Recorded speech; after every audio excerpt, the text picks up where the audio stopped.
Hi, my name's Ted, and today we're going to be replacing this factory bumper off of my 2017 Ram with a ranch hand legend style back bumper. So I've liked ranch hand bumpers as long as I've known that they've been around, which I guess has been about 20 years now. And I've wanted one on every truck I've had, but I really just haven't wanted to spend the money on it. And when I bought this 2017 Ram brand new, I figured one day I'd put them on, and I decided that that was going to be this summer when I got rear-ended by somebody with a Honda. The damage was not significant, but the check I got from the insurance company was enough to pay for both a front and a rear ranch hand bumper. So I ordered them. They took about 2 months to get here, and so now I'm going to work on installing it. Removal of the old bumper is really not too difficult. You can see that I've already started on a few things. I've got a couple of the sensors removed from the rear bumper for backup sensors. Those get retained. I've also removed the factory hitch connector. That gets retained. And so let me just do a close-up here and I'll show you a couple of things. Also, apologize for the crickets in the background. It's not nighttime, I just happen to have crickets in my shop and they make noise all the time. So let's take a look here. Okay, so really this is pretty straightforward. When you take a look at, starting off here with the factory trailer hitch connector, if you're looking at it from the back, you've got these little push ends. You simply push on them together or one by one, wiggle it so that it comes loose and then comes out through the hole.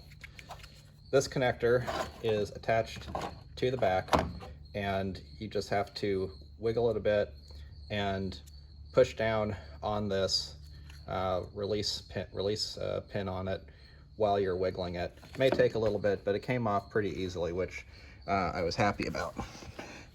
Going underneath the truck, you've got the two license plate lights. Here's one. Took it out, I'll put it back in just to show you how easy it is. Just, that's all you do to take it out, one on either side. You've got the 4 connectors. They specifically tell you in the instructions not to disconnect the connectors, or not to disconnect the parking sensors from the wiring harness. I'm not sure why that is. I don't know if there's some sort of calibration or something like that, but I decided to follow the instructions. Removing them is really not too difficult. It's probably going to be harder to do one hand if I can, but you essentially, they are clipped in on the top and on the bottom, and so you basically just have to get those loose. And let's see if I can get that. Well, yep, there we go, that came out, and I don't think that I broke anything doing it, which is even better. While we're under here, I'll just also point out there's also some zip ties that you're going to have to do something with for the wiring harness before you get it off. And ranch hand says that you need to lift the bed to get the bumper off. I'm not sure if that's true or not. It looks like I should only have to remove the 3 bolts on either side, and then the receiver and the bumper should come off as an assembly. But let's go through and we'll see what we get to it. Last thing I want to show you is just removing the little trim ring. So you've got, this comes out really easily. Probably wasn't holding the phone real well, but you can see on this, you've got little locking things on each of the 4 sides, so 90 degrees. So you gotta basically just push in from behind like this, wiggle it like this, and wiggle it, comes right out. So I'm gonna get this 4th sensor out and then clip off the zip ties and undo these bolts, and we'll see if we can get this out. All right, before I finish up and start getting the bolts out, one connector you will have to disconnect is this one on the wiring harness. This goes up to the bed for the rear view camera, and it snakes up through the factory hitch. So if you don't remove it, it'll end up getting broken. So just get that out of the way, and we should be ready to get those bolts out. We'll see how seized in those are.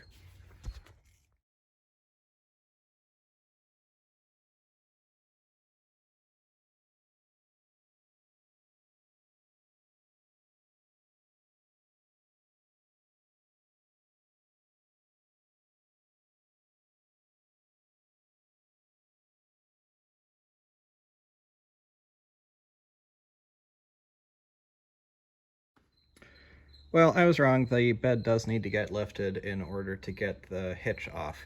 You can see I took the bumper off, and part of the reason I did that was because I just thought it would be easier to pull the bumper off separate from the hitch. The instructions don't call for it, but it's real simple. You've just got 4 bolts there, 4 bolts on the other side, and then you got these 2 bolts which are exposed once you remove your license plate. But the reason that you need to lift the bed is twofold. First off, if you look on the hitch, it goes over the frame, and you can see the bed comes down over the back, so you can't slide it back without hitting it. I said twofold, but I guess threefold.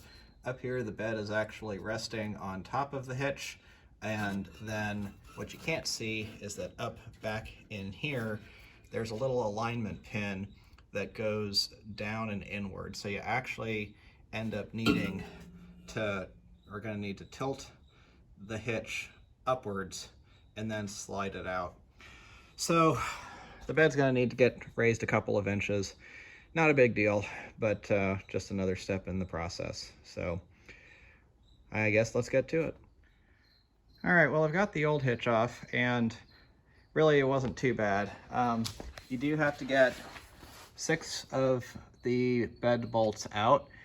Really, actually, you only need to get 4 out and then loosen 2. So you've got 1, and then there's that round hole above the exhaust, 2, and then 3, and then next to the spare tire, 4.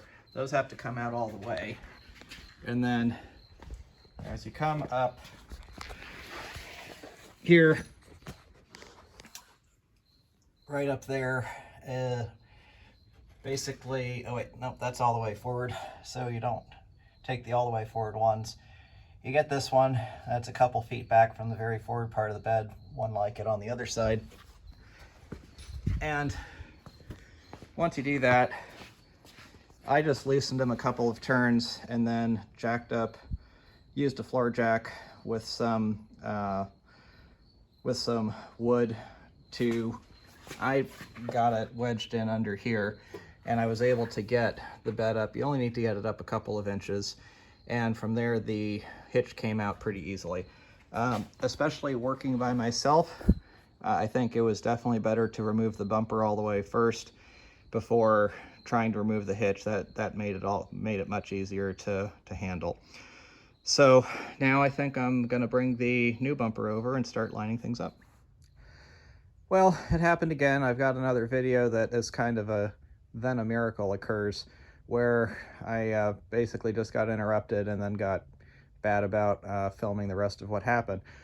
So, but as you can see, the ranch hand bumper is now on the truck. It's got some dust on it because I've been driving it probably 1,000 miles or more, and I've been doing some towing with it. So I'm going to show you how the rest of this went. So first thing is,